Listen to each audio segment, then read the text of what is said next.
Nomenclature of branched chain alkanes. If the substituent groups are similar, then the numbers are separated by comma and prefixes are used such as given below.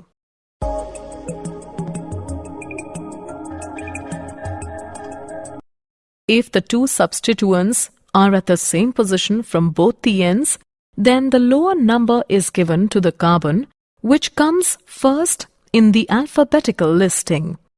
For example, 2-ethyl 5-methyl-hexane.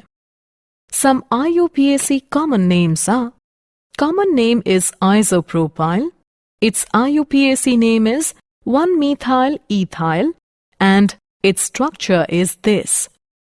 Common name is sec-butyl, its IUPAC name is 1-methyl-propyl, and its structure is this. Common name is isobutyl, its IUPAC name is 2-methyl-propyl, and its structure is this. Common name is tert-butyl, its IUPAC name is 1,1-dimethyl-ethyl, and its structure is this. Common name is neopentyl, its IUPAC name is 2,2-dimethyl-propyl, and its structure is this. For more such videos on all subjects, practice questions and a lot more, download iPrep and learn unlimited.